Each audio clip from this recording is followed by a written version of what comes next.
ગઈ રાત્રે પીસીઆર પેટ્રોલિંગમાં હતા સમા પોલીસ સ્ટેશન, ત્યારે કંટ્રોલ તરફથી વર્દી મળી કે ડિફેન્સ કોલોનીમાં એક મકાનમાં મારામારી કરે છે.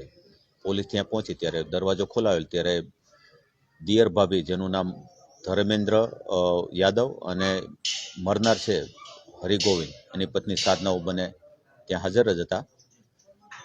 ધર્મેન્દ્ર યાદવ અને એની ભાભી સાધના યાદવ, કે જેમ એના મોટા ભાઈની પત્ની છે હરગોવિંદભાઈની, તેને 1 વર્ષથી આડા સંબંધો હતા અને શંકાઓના હિસાબે હરિગોવિંદ છે એની પત્નીને મારતો અને એની સાથે ઝઘડા કરતો.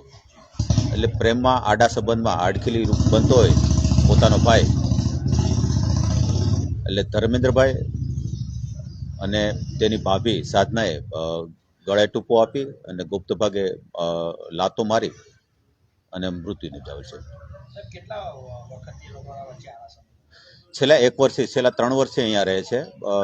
જે સાધના છે અગાઉ પણ ત્યાં મેરેજ કરેલા હતા ને પછી ત્યાં તેને ન ફાવતા હરિગોવિંદ સાથે લવ મેરેજ કરેલા. છેલ્લા 3 વર્ષથી અહીંયા કલર કામ કરે છે અને બરોડામાં રહે છે.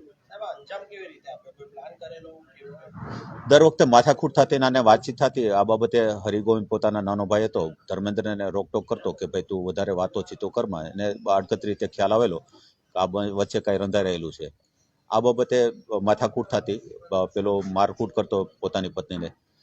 તે ગઈ રાત્રિના પોતે જ્યારે સાધના ફોન કરેલો પોતાના દેરને ધર્મેન્દ્રને કે તેનો ભાઈ છે સૂઈ ગયો છે, એટલે ધર્મેન્દ્ર જ્યાં પહોંચી ગયેલો ને તેની પત્નીએ સાધના છે પોતાના પતિને ગળા ટૂંપો આપેલો અને મોઢે ડૂમો આપેલો અને ધર્મેન્દ્રએ તેને ગુપ્ત ભાગમાં લાતો મારેલી.